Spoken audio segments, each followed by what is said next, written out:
Hi, this is Dave, and you're welcome back to Dave's Life.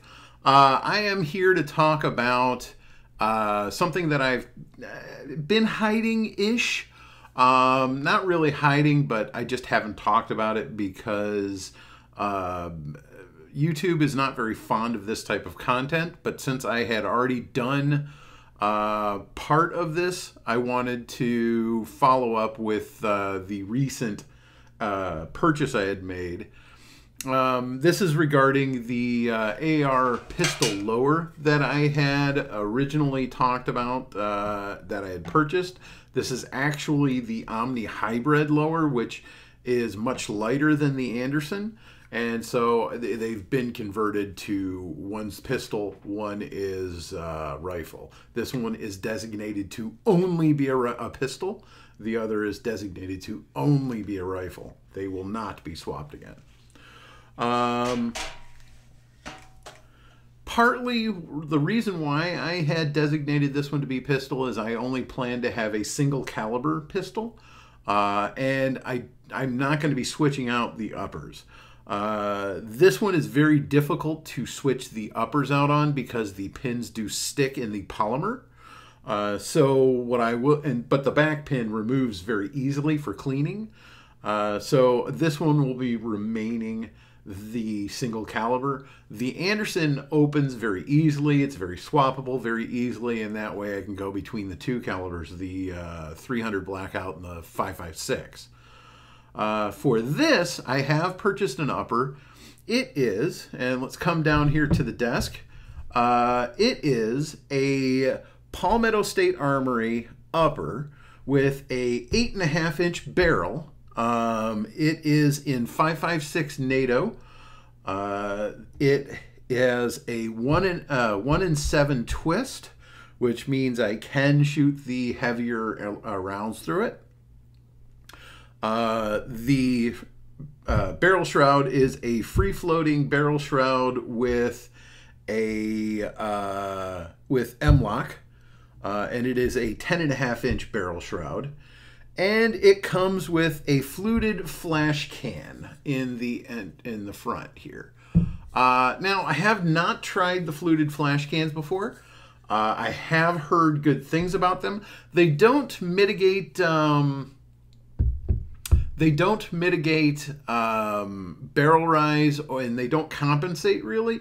More of they direct the flash forward, and they direct the sound forward. So it does report very loudly on the far end. However, close up to you don't hear it as much. And with pistols, you do get a lot of the sound very close because of the short barrel. This did come with a mil-spec bolt carrier group and bolt.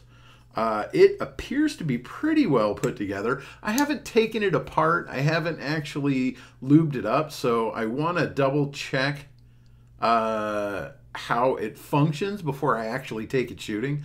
I haven't actually taken this shooting yet. Pretty decent. It does come with a standard charging handle, and it does fit together pretty well. It comes with the forward assist on the upper. And let's go ahead and set this up in. So we put the bolt in, and it fits quite nicely. This does come with it.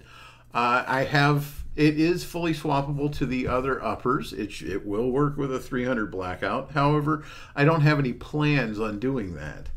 I did try to fit the mini red dot that I have to this to see if it would work.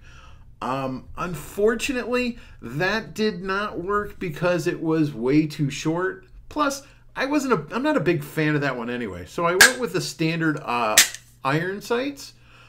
So the pop-up iron sights until I can get a better red dot, and I probably will keep the flip-up iron sights on it just as a backup.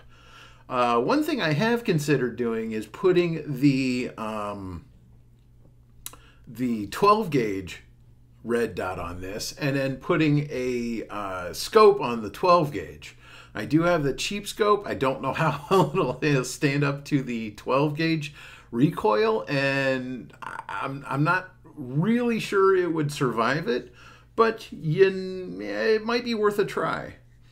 I mean, as far as fit and finish and feel of this upper, it lines up rather well. It looks like it's been put together very well. Headspace is pretty good. I've checked that. It doesn't seem like it's got any flaws. I don't see any flaws on it. It was actually pretty inexpensive. I think I only spent $350 on it. And it seems like it's in good shape, and it seems like it will function. However, I have not fired it yet, so I don't know how well it functions, how well the system works.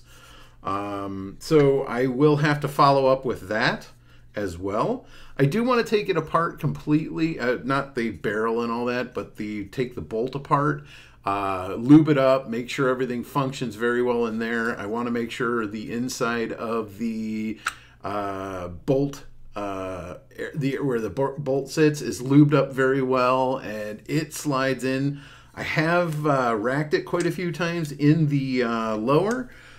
But I have not actually, like I said, I have not actually fired it, so I don't know how well it'll function. Fits in quite well, slides in very easily. The bolt is very easy to put in. It functions pretty well as far as I can tell.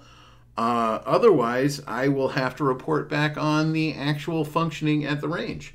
But this is the Palmetto State Armory pistol upper. In 5.56 with 1-in-7 twist. What do you guys think? Have you guys tried any of these before? I have not tried any of the Palmetto State, so I can't say it's good or bad. I'm not suggesting anybody go out and purchase it because I don't know it. But I would like your opinion. Go ahead and give me some feedback down in the comments below. Let me know if you guys have tried any of these. Go ahead and like, share, subscribe to this channel. That way you can go with the follow-up once we get out of the issues that we're having now. I'll go to the range and let you know what I think of it, and probably get some footage of me shooting it. Go ahead and follow my wife and mine channel. It's Jen and Dave here on YouTube. We do just stuff around the house, and we post our streams that we do on Twitch on there after the fact. We do stream on Twitch, just retro classic NES gaming on Friday nights at 5 p.m. Central. So go ahead and follow us on Twitch. It's also at Jen and Dave. I'll put up a card up here.